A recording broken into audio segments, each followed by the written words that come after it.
Olá a todos, meu nome é Juan Souza Perrone, sou aluno de graduação de Relações Internacionais na Universidade de São Paulo e vou apresentar aqui no Cicusp o resultado do meu projeto de pesquisa, que tem como nome, né, Histórico e Análise das Campanhas Publicitárias Nacionais anti-HIV/AIDS no Brasil, de 1998 a 2020. Esse é um trabalho que tem como objetivo medir a eficiência, a eficácia das campanhas que foram produzidas pelo Ministério da Saúde na tentativa de prevenir o HIV e a AIDS no Brasil, né? Então, a gente vai analisar essas campanhas para ver se elas, de fato, funcionaram ou não. Porém, o projeto está ainda numa fase de análise qualitativa das campanhas. Trabalhamos com pares na Faculdade de Economia, que estão olhando os dados epidêmicos, e a apresentação aqui hoje fica meio como um estado dessa pesquisa, que já passou pela fase, então, da análise qualitativa, né?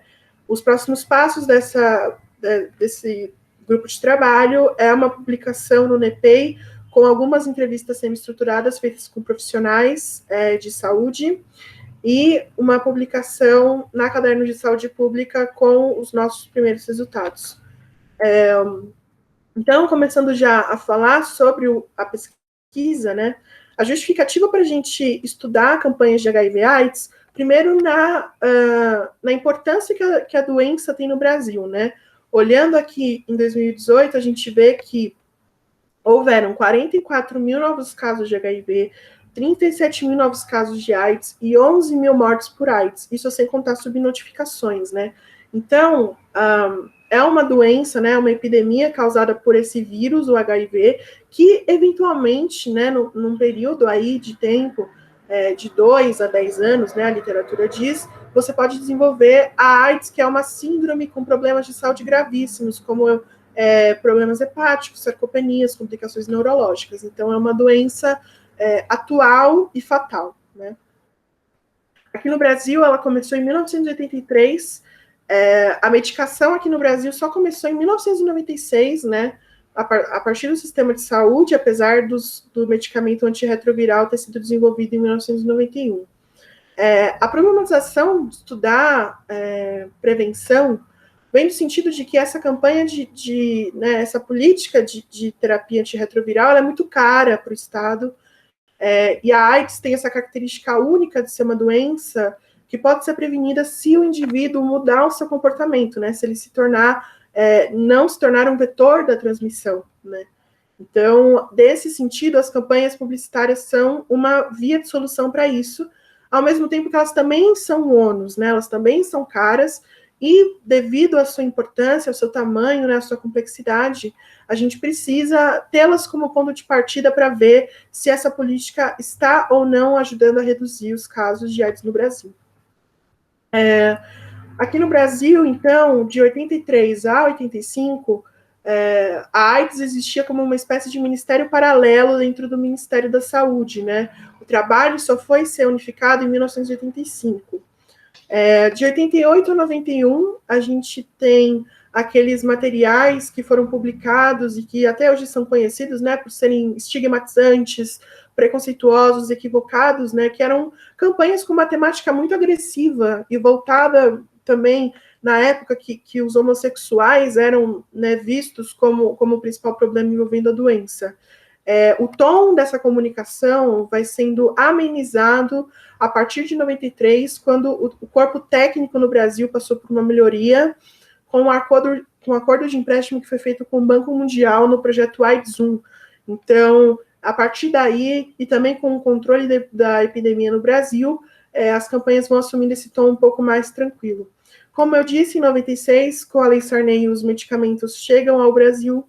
E em 2003, a Conferência Nacional de Saúde coloca campanhas como uma diretriz, né, do escopo da Política Nacional de HIV/AIDS.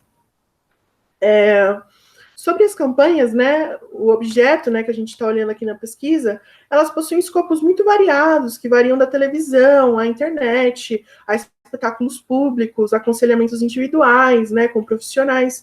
Então, elas possuem formatos muito diferentes. Só que, apesar disso, a gente vai olhar para as campanhas a partir de duas características, né, dois tipos. Campanhas pontuais, que são aquelas mais tradicionais, realizadas todos os anos, do Carnaval e do Dia Mundial de Prevenção, e campanhas que não estão nesse escopo, que são campanhas não pontuais, que podem durar mais ou menos tempo, mas que olham para outras temáticas, como conscientização da sociedade, construção de autoestima, combate a estigmas sociais, como é o caso, por exemplo, da campanha Sou Travesti de 2012.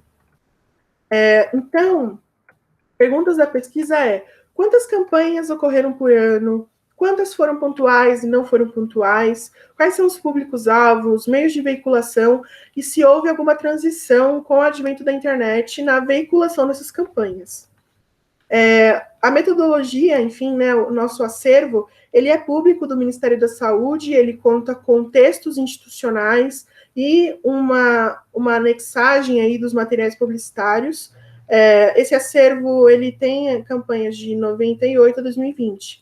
E aí temos duas limitações. Primeiro, ignorar o conteúdo das campanhas de 85 a 97, tanto por uma questão de não ter mesmo, quanto por questões políticas, que levaram à precarização do nosso acervo online, que contava com campanhas de 87 e 96, mas também uma possível descontinuidade na forma como, mesmo no acervo, o Ministério pode ou não ter contribuído com esse conteúdo, com essa escrita e com essa anexagem dos materiais publicitários.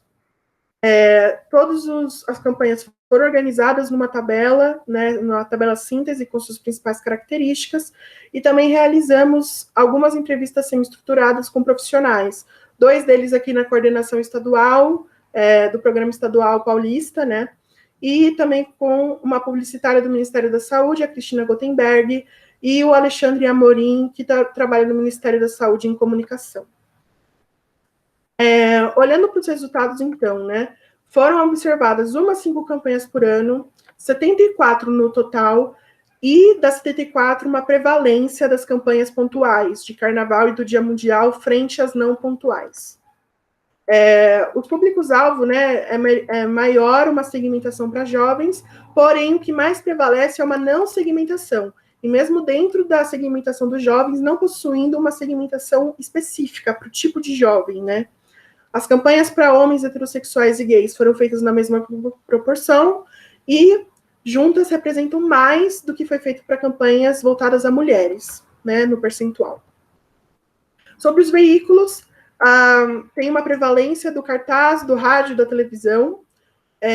Apesar da internet ter passado a ser utilizada a partir de 2012, né, nas redes sociais, apenas metade das campanhas de 2012 até hoje foram utilizadas mesmo na internet. Então, a gente vê que essa prevalência não é muito grande e que ainda existe uma preferência grande pela mídia tradicional e pelo conteúdo impresso.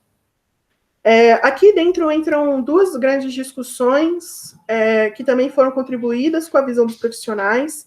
Primeiro, que essa preferência por campanhas pontuais frente a campanhas não pontuais, que também tinham um caráter muito comunitário, mostra que, no nível federal, ao longo do tempo, o Ministério da Saúde deixou de fazer campanhas que olhavam de forma mais comunitária, com trabalho de ONGs, em escolas, pelo menos no escopo federal, né? E isso foi se tornando uma tradição anual do publicitário, que é olhar para a prevenção de uma forma mais midiática, né? A AIDS também foi sendo tratada cada vez mais como uma IST, então, cada vez mais a gente vê ela não tendo um escopo específico, sendo tratada apenas como mais uma de muitas doenças. E também é difícil, hoje, né, de acordo com a Cristina Guttenberg, a gente fazer campanhas que tenham uma celeridade e consigam ser feitas de forma contínua ao longo do ano. Ao mesmo tempo, também trazemos a discussão da efetividade, né, para conseguir medir se funcionam ou não as campanhas. Isso não é medido, existe campanhas de recall da lembrança que é feita sobre essas campanhas, mas ainda existem muitos efeitos que a gente precisa considerar, como, por exemplo, o consumo de preservativos reagindo às campanhas, a forma como repercute na mídia, a identificação do público-alvo com as imagens, e também o uso da internet e quais públicos ela está conseguindo agir. Além disso, também considerar os efeitos que existem nas iniciativas municipais e estaduais. Então, ainda é uma questão que a gente vai estudar e ainda vai tentar chegar a pontos mais conclusivos. Então, esse foi a minha apresentação. Muito obrigado.